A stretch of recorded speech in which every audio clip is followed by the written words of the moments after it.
Find other great podcasts like this one at podmoth.network.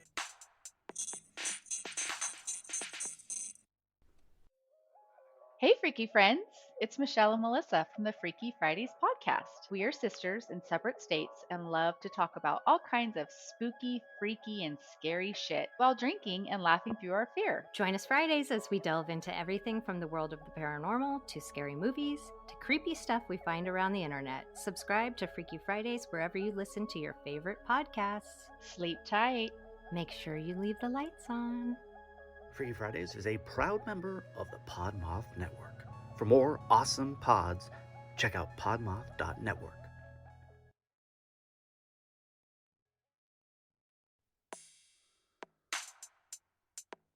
Hello, dear listeners, and welcome back to a new episode of the ODDentity Podcast on the PodMoth Media Network, your bi-weekly foray into the weird, wonky, and sometimes downright spooky. If you're looking for more great podcasts to binge, head on over to podmoth.network. In this episode, I revisit a past topic that's crying out for the new format, the story of Ray Robinson, also known as the Green Man. This topic was originally recorded sometime in Season 4, but I think it's weird and wonderful, which means it deserves a re-record. In case you didn't hear in the last episode, the ODDentity Podcast is proud to be a brand ambassador for Cotty's Fabulous Footwear. Cotty started with a question: why do shoes need to be boring? The answer was they don't. Shoes can show just as much of your personality as your favorite t-shirt or that kooky hat that you like to wear. You know the one. Cotty's receive the kind of attention that a black boot or battered trainer can only dream about. Wide grins, a little chuckle, looks of astonishment even. Once you put on a pair of Cotty's, you'll be hooked, pun very much intended, on the most finteresting footwear on God's green earth. Cotty's is leading the footwear revolution, armed with an arsenal of very bad puns and a determination to stand out in a sea of boring, uninspiring footwear. If you don't love your Cotty's, send them back within 90 days, no questions asked. All orders over $30 ship completely free, and right now you can save 10% off your Cotty's order if you use code ODDentityPod at checkout. So head on over to cottys.com, use code ODDentityPod, ODDentity_POD, and step into a pair of ultra-comfortable Cotty's today. I'll drop a link in the show notes. And now, on with the show. On a quiet, bright August day in 1919, 9-year-old Ray Robinson, his sister, and a group of friends were walking along the roadside in Newcastle, Pennsylvania, in search of some excitement, or simply something to pass the time. The group walked until something caught their eye: a bird's nest, perched high in a tree next to an old trolley trestle. Ray, always the adventurous type, decided to climb the trestle to get a closer look. But in his effort to scale the tree and avoid falling, he reached for a wire that once powered the trolley. Sadly, the wire was still active, and Ray was electrocuted. In the recent past, about a year prior, another boy had died from touching the wire after 2 weeks in hospital. Ray survived the incident, though he was severely injured. His face was terribly disfigured, his nose and eyes destroyed, his arms were maimed, and he lost one hand completely. He endured tremendous suffering and was considered a medical marvel by the doctors and nurses who worked to keep him comfortable during his recovery. Unfortunately, in the 1900s, it was customary to hide the shame of a disfigured child, so Ray left the hospital and wound up isolated in a room in his family home. Many Victorian homes during that time featured rooms that had drains and plumbing in them, so it was easy enough to keep Ray away from the public eye. He wasn't mistreated, but his family would eat separately from him, and he was hidden away from the world.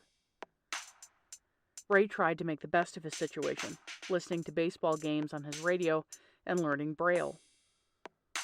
He also learned to make wallets, belts, and doormats out of old tires. As a young adult, Ray moved from the main house into a small apartment that his family had created for him in the garage, and it wasn't long before he began to crave freedom. It was about that time that Ray began walking the highways alone at night, and an urban legend was born. On many a quiet night on a stretch of State Route 351 in Cobble, Pennsylvania, Ray Robinson could be found tapping along the roadside with his cane. Locals would even make a point to drive the road that he was most seen on in order to catch a glimpse of the walking urban legend. For the most part, Ray hid from his neighbors and those looking to gawk, but he would sometimes exchange a conversation or a photograph for beer or cigarettes. Ray met many people on the road, some simply curious and others heartlessly cruel, but he was undeterred. He was even struck by cars on more than one occasion, but Ray would take his nightly walks until he retired to Beaver County Geriatric Center. He died there in 1985 at the age of 74.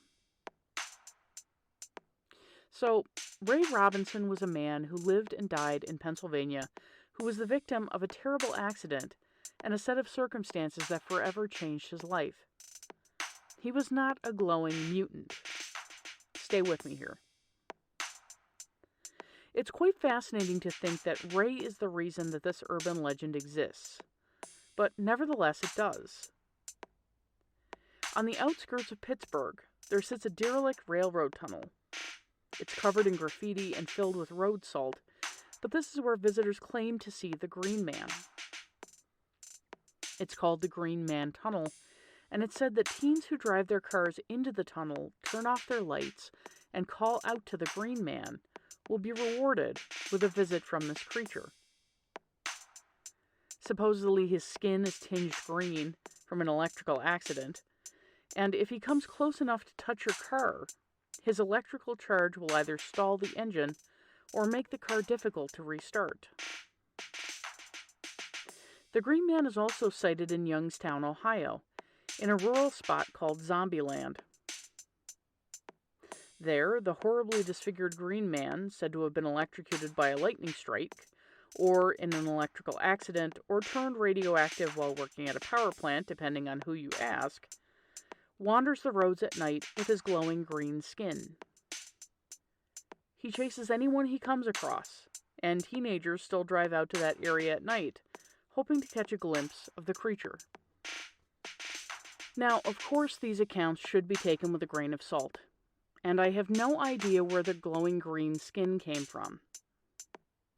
Perhaps Ray's affinity for a particular green plaid shirt or other green clothing reflected off his skin as motorists cast their lights on him. He was apparently quite pale due to a lack of being outside during daylight hours. It's also been said that Ray's nose, or what was left of it, would often become infected and turn green. Perhaps that's where the name came from. In October 1998, an article appeared in the Old Post Gazette titled, "Green Man's Legend Continues to Glow." Quote, Pat Temple, now 58, and a printer who works the overnight shift at the Post Gazette, says the Green Man made such an indelible impression on him that he's written a story to keep it alive for his grandkids. His tale goes back to 1956, when he and Ray Griffin were 16-year-old Lawrenceville pals. One evening in June, he writes, Ray and I were hanging out with two other friends, Guy Muto and Jim Walsh. And as we had nothing better to do, Ray suggested that we go up to see the Green Man. This was an offer I couldn't refuse. They piled into Temple's 51 Ford and headed north for the turnpike, which they took to Route 18, and then followed that to the light in Koppel, turning left on Route 351. As soon as we started up the road, Ray announced that this is the road that the Green Man always walked on. There was a long silence, and I could feel goosebumps. When we finally did say something, we seemed to be whispering. Perhaps inevitably, Temple recalls, it was a bit foggy, and the visibility was not real good at times. As they came around the bend, Ray yelled, "There he is!" and the car lights shined directly on the Green Man. Temple, who was driving, describes nervously hitting the brakes, then the gas, then the brakes, while chattering with his similarly freaking friends. They turned around and passed the green man once more, but they were too terrified to stop. Still, their exploit was impressive enough that older boys actually spoke to them about it. We were still the same jerks that we were before, but now we were minor celebrities. End quote. That summer, Temple returned many times, sometimes with those buddies, sometimes with others. In fact, he recalls traffic jams caused by cruisers who actually stopped to talk with the green man. The first time Temple did that, he got a parking ticket. He came to believe that the local police used the green man to make the township a few extra dollars. Later, after asking the green man if he could, Temple snapped some color photographs of him. Basically, if you grew up in western Pennsylvania in the 1950s, you knew the legend of the green man. You also might have met him along the road, had a smoke and a beer with him, and learned that he was one of the nicest people in the world. Apparently, he was a pretty cool dude. Now, I know what you're thinking. Where does Mel Gibson fit into all of this? Well, I'll tell you. Around 2000, a chain letter began circulating about a particularly famous individual who had been severely beaten, his face disfigured like Ray Robinson's, and had rocketed to stardom. As chain letters go, it was pretty well written, and a lot of people fell for the content. It had supposedly been written by Paul Harvey, a radio commentator, but nothing could have been further from the truth. Except this story, / chain letter, from Snopes.com. Quote, "Here is a true story by Paul Harvey. Pass it on to anyone you think would find it interesting and inspiring. You'll be surprised who this young man turned out to be. Do not look at the bottom of this letter until you have read it fully." Years ago, a hard-working man took his family from New York State to Australia to take advantage of a work opportunity there. Part of this man's family was a handsome young son who had aspirations of joining the circus as a trapeze artist or an actor. This young fellow, biding his time until a circus job or even one as a stagehand came along, worked at the local shipyards, which bordered on the worst section of town. Walking home from work one evening, this young man was attacked by 5 thugs who wanted to rob him.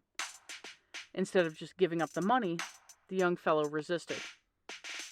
However, they bested him easily and proceeded to beat him to a bloody pulp. They mashed his face with their boots and kicked and beat his body brutally with clubs, leaving him for dead.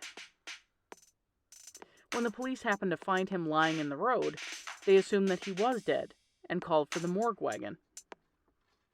On the way to the morgue, a policeman heard him gasp for air, and they immediately took him to the emergency unit at the hospital. When he was placed on a gurney, a nurse remarked to her horror that the man no longer had a face.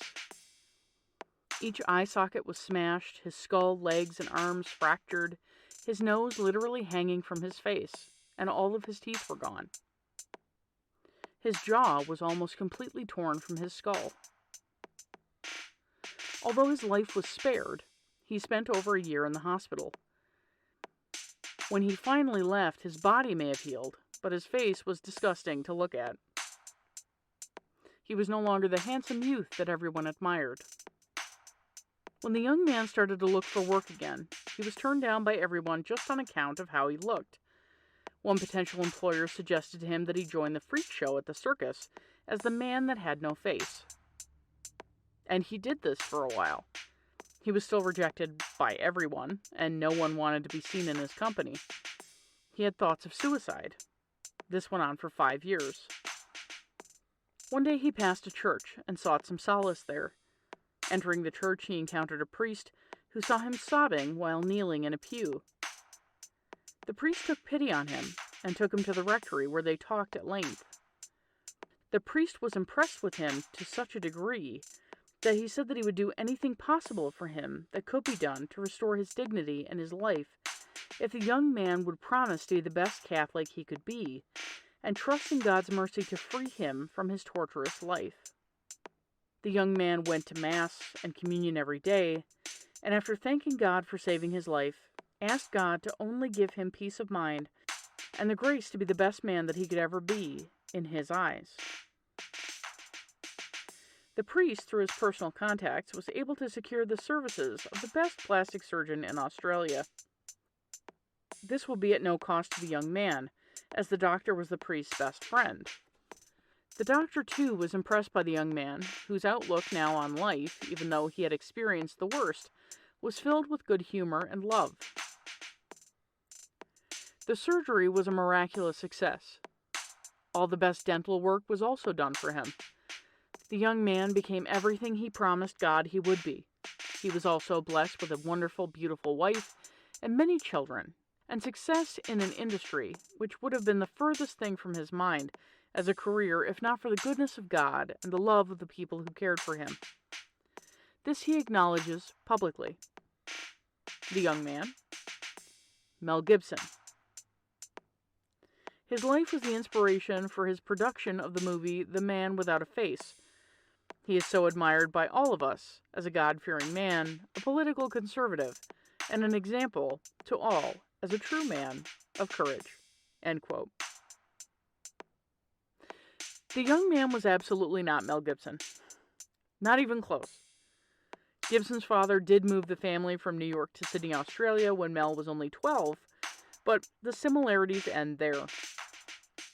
Just another interesting twist on the Green Man, Charlie No-Face, Ray Robinson legend. I've also seen photos of Ray to accompany this chain letter to add a touch of credibility. Have you ever met Ray Robinson? Do you or your family members have stories about him or tales from your part of the country about the Green Man or Charlie No-Face? I'd love to hear about it. That's it for this week, dear listeners. Tune in next time for more tales of the creepy, weird, and paranormal. Until then, stay spooky. The Identity Podcast is brought to you by host Janine Mercer. The podcast is written and edited by Janine Mercer unless otherwise stated, and the music is created using GarageBand. You can find The Odd Pod on Twitter, Insta, and TikTok at Identity Pod, and on Facebook as The Identity Podcast. If you haven't already, please make sure to mash that subscribe button so that you're in the know when a new episode drops, and be sure to tell a friend about this podcast. I'd really appreciate it. Please be aware if you purchase an item from one of my sponsors using my promotional code, I will receive a small kickback. Every little bit helps.